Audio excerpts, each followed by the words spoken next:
2022 की बात है। भोपाल से फोन आया मुझे, मेरे दादाजी का श्री श्रवण जी होते। उनने कहा कि अपने क्षेत्र में ज्ञानेश्वरी देवी जी और गुरुजी आ रहे होंगे, तो आपको उनकी व्यवस्था करना अपने गाँव में। बोला ठीक है भाई। तो उनकी व्यवस्था करी हमने, और एक कार्यक्रम भी, छोटा सा कार्यक्रम हमने वहाँ पे रखा।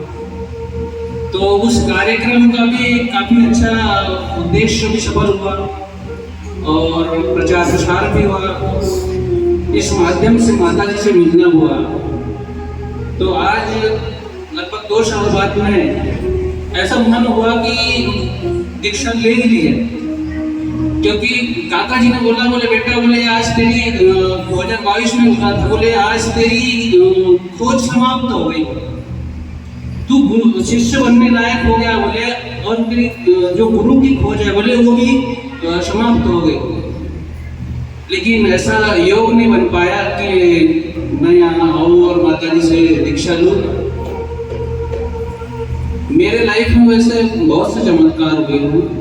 मेरे स्वप्न गुरु सिंगा जी महाराज हैं, और आज माता जी से अभी कुछ दिन पहले मेरा यहाँ छोटा बालक था, उसको टीका लगने की वजह से उसके बोन में इन्फेक्शन हो गया।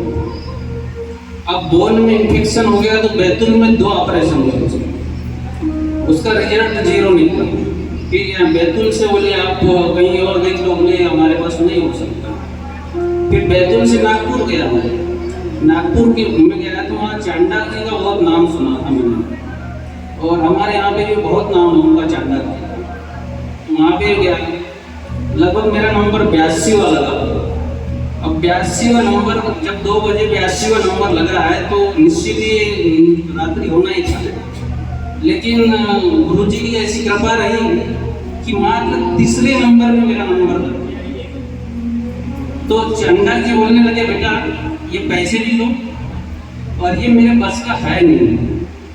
बोले आपको एक काम करो, बोले मैं एक नंबर देता हूँ, उस नंबर के माध्यम से बात करके आप वहाँ पहुँच जाओ। उन्हें नंबर दिया, उस डॉक्टर के पास पहुँचा मैं, तो वो ऑपरेशन कर रहे थे उस समय। सुबह से शाम हो गए, करीबन 7:30 बज गए।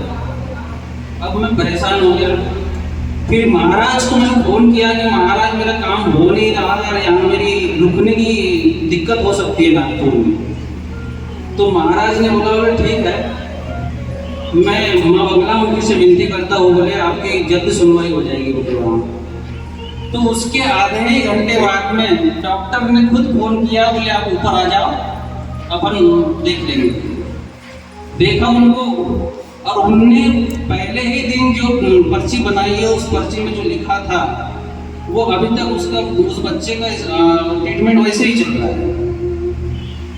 ना उनने MRI कराया था, ना कुछ कराया था। जो लेटर बना दिया वो उसी के ऊपर आज तक उसका इलाज चल रहा है, और आज भी चल रहा है। मुझे ऐसा लगता है कि मैं इस परिवार में आके एक ऊर्जावान महसूस कर रहा हूँ। और पैसा, वैसे तो समय के हिसाब से अपने को पैसे की जरूरत नहीं है, कुछ की जरूरत नहीं है, लेकिन एक गुरु के मार्गदर्शन में अपने बुद्धि के अंदर में ऐसी शक्ति आ जाती है कि जिससे आपको नए नए आइडिया उत्पन्न होते हैं, और हिम्मत मिलती है कि हाँ बेटा ये काम तो कर सकता है। तो उससे पैसा अपने यहाँ भी दौड़ के आता है अपनी पास में। पैसे के पीछे भागने का कोई ये नहीं है। उस गुरु की शक्ति ही ऐसी होती है कि वो उस डिसीजन को कड़क तरीके से लेता है, तो पैसा अपने आप आ जाता है अपने पास, अपनी परिस्थितियाँ भी मजबूत होती है। तो ऐसा सानिध्य माँ बगला मुखी का है, गुरु माता का है, गुरु जी का है। तो मैं यही चाहूँगा कि आप सभी पर भी बना रहे, और इस जग का कल्याण हो, सनातन धर्म का कल्याण हो, अपने इस क्षेत्र का कल्याण हो। जय माता दी, जय माता।